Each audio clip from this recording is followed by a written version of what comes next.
Assalamualaikum warahmatullahi wabarakatuh. Kembali lagi di Cikita Bella. Nah, pada video kali ini kita akan membahas mengenai soal-soal P3K tahun 2021 ya. Dimana soal-soal yang akan kita bahas yaitu kemampuan teknis untuk guru IPA. Nah, sebelum kita bahas soal-soalnya, teman-teman jangan lupa untuk klik tombol subscribe dan tekan tombol loncengnya ya. Jangan lupa juga like, komen, dan share sebanyak-banyaknya. Langsung saja kita mulai soal yang pertama. Terdapat KD menjelaskan keterkaitan struktur jaringan tumbuhan dan fungsinya, serta berbagai pemanfaatannya dalam teknologi yang terilhami oleh struktur tersebut. Manakah di antara pilihan berikut ini yang merupakan pernyataan benar tentang teknologi dan struktur tumbuhan yang mengilhaminya? A. Velcro atau perekat terinspirasi oleh getah batang. B. Pembangkit listrik tenaga surya Abingoa terinspirasi dari struktur bunga ros. C. Charger tenaga surya elektri terinspirasi dari osmosis daun. D. Theater Explained yang terinspirasi dari bentuk buah rambutan. Atau E. Kota mengambang lilipat Ekopolis terinspirasi dari struktur daun teratai. Jawaban yang benar yaitu yang E. Kota lembayung lilipat Ekopolis terinspirasi dari struktur tanaman atau daun teratai. Nah, di mana menurut ramalan GIEC atau Intergovernmental Group on the Evaluation of the Climate, kenaikan permukaan laut itu akan mencapai 20 hingga 90 cm selama abad 21. Setiap kenaikan suhu 1 derajat Celcius akan mengakibatkan air naik 1 meter. Kenaikan air ini akan mempengaruhi sebesar sekitar 0,05% di Uruguay, 1% di Mesir, 6% di Belanda, 17,5% di Bangladesh, dan lebih dari 80% di daerah atol Majura di Marshall dan pulau-pulau Kiribati hingga pulau-pulau di Maldives. Nah, lilipat kota yang akrab dengan lingkungan yang dapat mengapung yang berasal dari Monaco di Eropa hingga ke daerah bagian atol Polynesia. Desain yang sangat modern dalam antisipasi pengungsi akibat pemanasan global, di mana terinspirasi dari daun lilipat Aumozonia victoria regia dari keluarga Nymphaeas. Nah, tanaman ini yang ditemukan oleh ahli tanaman dari Jerman, yaitu Thaddeus Henke. Lilipat kota lingkungan yang mengapung dengan zero emisi udara melalui teknologi energi dari matahari, angin, gelombang laut, dan biomas. Bahkan dapat memproses gas CO2 di dalam atmosfer dan menyerap ke kulitnya atau atapnya, yang terbuat dari titanium dioksida seperti proses fotosintesis pada daun. Nah, itu ya teman-teman penjelasannya. Oke, kita lanjut soal yang nomor 2. Terdapat KD menerapkan konsep pengukuran berbagai besaran dengan menggunakan satuan standar atau baku. Dalam kehidupan sehari-hari, banyak cara untuk mengukur panjang suatu benda, seperti menggunakan ukuran langkah, depa, dan meter. Di antara pilihan berikut yang merupakan indikator pencapaian kompetensi berpikir tingkat tinggi adalah A. Menganalisis kesalahan yang mungkin terjadi dari hasil pengukuran panjang. B. Menjelaskan perbedaan ketepatan pengukur panjang suatu benda dengan alat ukur standar dan alat ukur tidak standar. C. Menjelaskan pentingnya menggunakan alat ukur standar dalam pengukuran. D. Menjabarkan cara menggunakan penggaris untuk mengukur panjang benda. Atau yang E. Menyebutkan jenis-jenis alat ukur standar, besaran, dan satuan panjang. Nah, jawaban yang benar yaitu yang D. Menjabarkan cara menggunakan penggaris untuk mengukur panjang benda. Kemampuan esensial sesuai KD itu adalah menerapkan, yaitu C3. Jawaban D merupakan indikator yang menuntut kemampuan menerapkan atau bisa menjabarkan cara pengukuran atau mengukur. Nah, untuk aspek kemampuan melakukan pengukuran yang sebenarnya bagian dari menerapkan itu biasanya ditagih pada KD 4 yaitu tentang keterampilan gitu ya teman-teman. Untuk yang A itu adalah menganalisis, itu C4. Yang B itu kan menjelaskan, itu berarti C2, termasuk dalam kata kerja memahami. Untuk yang C menjelaskan sama, itu juga C2. Sedangkan untuk yang E menyebutkan itu adalah C1, mengingat gitu ya teman-teman. Jadi jawaban yang benar adalah yang D. Oke, kita lanjut. Soal nomor 3. Pak Rudi dan Bu Nani mengajar IPA di MTS atau SMP Harapan Bangsa yang merupakan sekolah adiwiyata. Sebagai sekolah yang termasuk kategori berwawasan dan berpeduli lingkungan hidup, di MTS atau SMP tersebut terdapat kebun sekolah yang hijau, koleksi tanaman obat, wastafel tempat cuci tangan di depan setiap kelas, bak sampah, biopori untuk resapan air, serta ada rumah kaca berisi berbagai tanaman. Pak Rudi akan mengajar IPA siswa kelas 9 untuk membuat produk daur ulang limbah yang bermanfaat bagi kehidupan. Agar metode project-based learning yang Pak Rudi terapkan berhasil dengan baik, maka langkah pertama yang harus dilakukan Pak Rudi adalah A. Menugaskan siswa mengidentifikasi beragam limbah di sekolah. B. Menugaskan siswa memfokuskan pada limbah kertas atau plastik. C. Menetapkan jenis produk daur ulang yang akan dibuat. D. Membuat jadwal alokasi waktu pembuatan produk. Atau E. Mempresentasikan hasil karya daur ulang limbah. Jawaban yang benar yaitu yang A, menugaskan siswa untuk mengidentifikasi beragam limbah di sekolah. Karena di dalam sintak pembelajaran project-based learning yang pertama yaitu penentuan pertanyaan mendasar. Nah, berarti di sini siswa disuruh untuk mengidentifikasi beragam limbah yang ada di sekolah. Terus yang kedua yaitu merancang rencana project. Yang ketiga, menyusun jadwal membuat project. Yang keempat, memonitor kemajuan project. Yang kelima, menguji proses dan hasil belajar. Dan yang keenam, yaitu mengevaluasi pengalaman membuat project. Lanjut, soal nomor 4. Pembelajaran pada materi gaya dengan kompetensi dasar menyajikan hasil penyelidikan tentang pengaruh gaya terhadap gerak memiliki tujuan. Siswa dapat menyelidiki pengaruh gaya terhadap gerak benda dengan prosedur yang benar. Manakah di antara strategi-strategi berikut ini yang paling tepat untuk mencapai tujuan tersebut? A. Menjelaskan pengaruh gaya terhadap gerak benda yang dilengkapi dengan contoh, kemudian siswa diminta mengerjakan soal-soal latihan secara berkelompok. B. Meminta siswa berdiskusi secara berkelompok untuk menjawab soal-soal tentang pengaruh gaya terhadap gerak benda, kemudian hasil diskusi dipresentasikan. Yang C. Secara berkelompok, siswa belajar mengatasi masalah-masalah pengaruh gaya terhadap gerak benda dalam kehidupan sehari-hari. Yang D. Siswa melakukan kegiatan eksperimen untuk menyelidiki pengaruh gaya terhadap gerak benda, diskusi hasil penyelidikan, dan penyajian hasil diskusi atau prestasi. Yang E. Membentuk kelompok ahli yang bertugas menyelidiki pengaruh gaya terhadap gerak benda dari berbagai literatur, kemudian kelompok ahli menjelaskan hasil penyelidikan kepada kelompok asal masing-masing, dan selanjutnya setiap kelompok berpresentasi. Nah, jawaban yang benar yaitu yang D. Nah, tujuan pembelajaran itu menginginkan siswa untuk melakukan kegiatan penyelidikan. Ini ya, guru memfasilitasi siswa untuk melakukan kegiatan eksperimen untuk menyelidiki pengaruh gaya terhadap gerak benda. Sebelum melakukan eksperimen, diperlukan persiapan eksperimen, termasuk identifikasi hasil-hasil kerja gaya dalam kehidupan sehari-hari agar siswa itu tergiring ke dalam konteks yang diinginkan. Selanjutnya, siswa diminta untuk melakukan eksperimen sesuai dengan LKPD yang diberikan oleh guru. Seperti itu ya. Harus yang sesuai dengan tujuan. Karena tujuannya menyelidiki, berarti siswa harus melakukan eksperimen. Oke, kita lanjut soal nomor 5. Pak Amir sedang merancang pembelajaran dengan KD menyelidiki pengaruh gaya terhadap gerak benda. Kegiatan pembelajaran direncanakan menggunakan pendekatan saintifik dan metode eksperimen. Berikut ini yang paling tepat sebagai apersepsi adalah A. Siswa diminta untuk membaca bahan ajar materi tentang pengaruh gaya terhadap gerak benda pada berbagai literatur.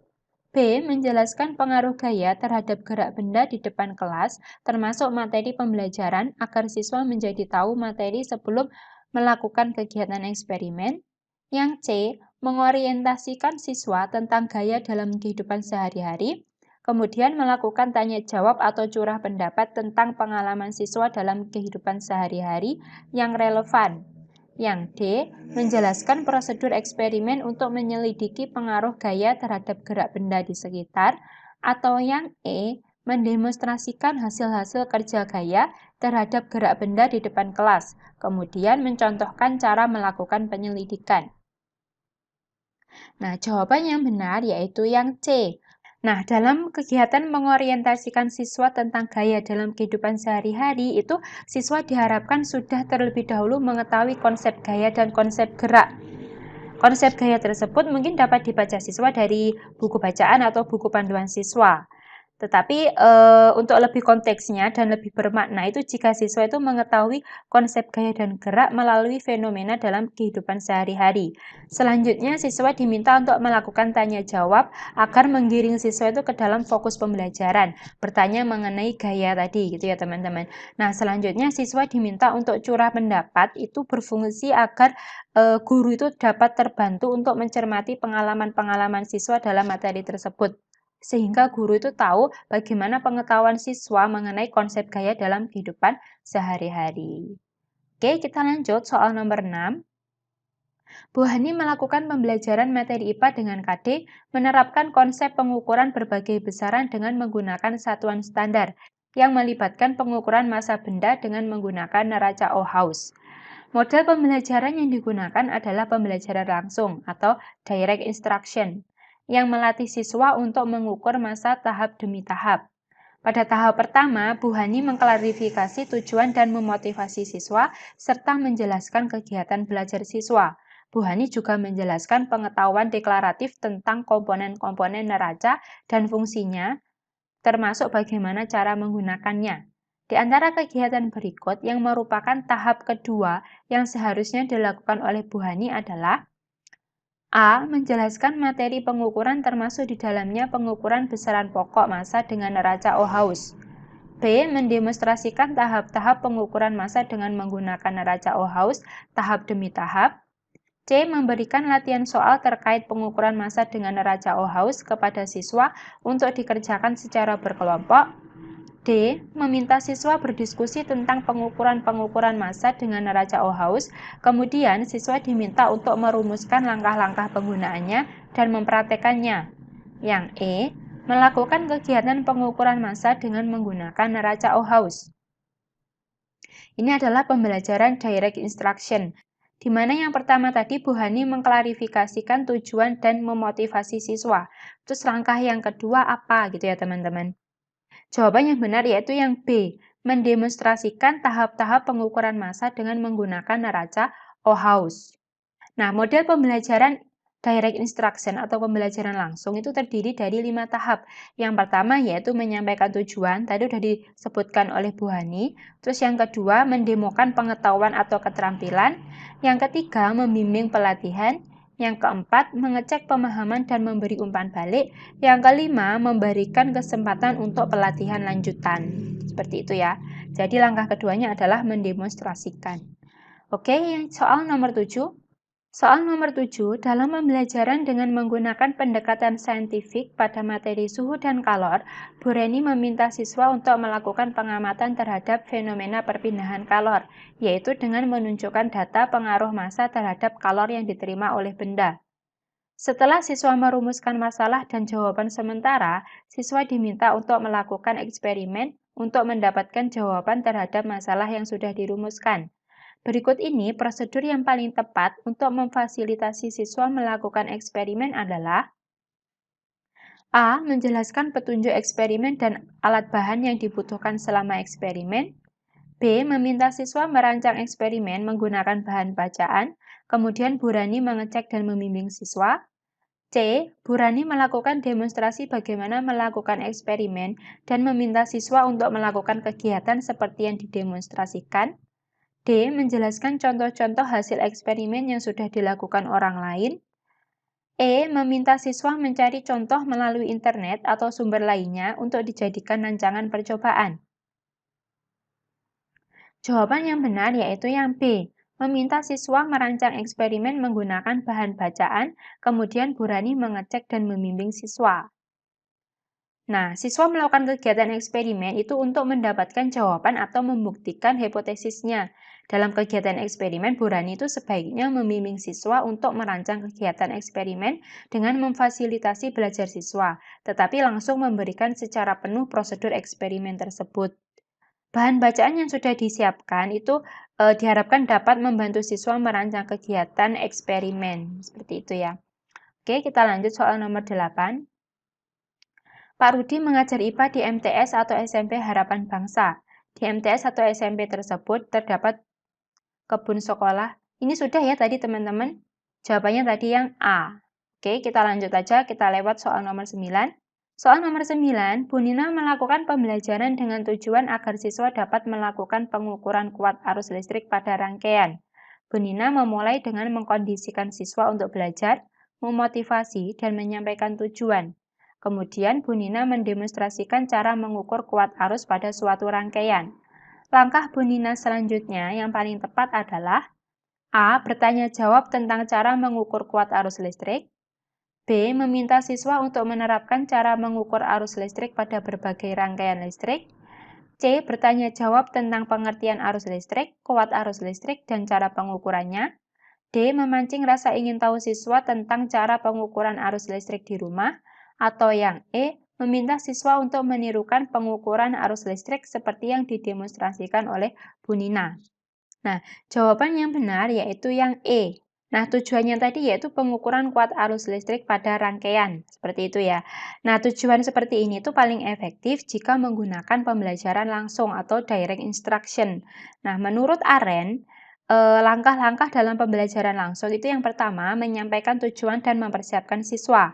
Yang kedua, mempresentasikan dan mendemonstrasikan pengetahuan atau keterampilan. Yang ketiga, membimbing pelatihan. Yang keempat, mengecek pemahaman dan umpan balik. Yang kelima, memberi kesempatan pelatihan lanjutan dan penerapan. Nah, berdasarkan soal yang tadi, itu Bu Nina telah melakukan tahap 1 dan 2. Di mana yang pertama tadi Bu Nina sudah mengkondisikan siswa dan menyampaikan tujuan gitu ya. Terus yang langkah kedua Bu Nina sudah mendemonstrasikan. Berarti langkah Bu Nina selanjutnya yaitu langkah ketiga dengan melakukan bimbingan latihan di mana siswa diminta untuk menirukan pengukuran arus listrik seperti yang sudah didemonstrasikan oleh Bu Nina. Seperti itu ya teman-teman. Oke, kita lanjut soal nomor 10. Dalam pembelajaran materi suhu dan kalor, Pak Bendi menggunakan model pembelajaran inquiry dengan pendekatan saintifik. Pak Bendi tidak hanya ingin meningkatkan kemampuan siswa memahami materi pelajaran, tetapi juga meningkatkan keterampilan. Rumusan pertanyaan atau tugas berikut yang paling tepat untuk menilai keterampilan siswa menggunakan termometer adalah A. Ukur suhu larutan yang disimpan dalam gelas kimia dengan menggunakan termometer yang tersedia, kemudian catat hasilnya pada selembar kertas. Yang B. Berapa suhu larutan yang disimpan dalam gelas kimia? Yang C. Tunjukkan cara mengukur suhu larutan yang disimpan dalam gelas kimia dengan menggunakan termometer yang telah disediakan. Atau yang D. Catat suhu larutan dalam gelas kimia. Dan yang E. Hitung kenaikan suhu larutan setelah dipanasi selama 5 menit. Jawaban yang benar yaitu yang C. Nah, dengan tugas seperti yang option C, yaitu siswa diminta untuk mengukur suhu larutan yang disimpan dalam kelas kimia, di situ siswa akan menuliskan langkah-langkah mengukur suhu larutan, bahkan siswa itu mempraktikkan bagaimana cara mengukur suhu larutan dalam suatu gelas kimia secara tepat. Guru dapat meminta siswa untuk mendemokan cara mengukur suhu larutan. Nah, itulah tadi beberapa soal mengenai kemampuan teknik, khususnya untuk guru IPA. Semoga soal-soal ini dapat membantu teman-teman. Tetap semangat belajar. Wassalamualaikum warahmatullahi wabarakatuh.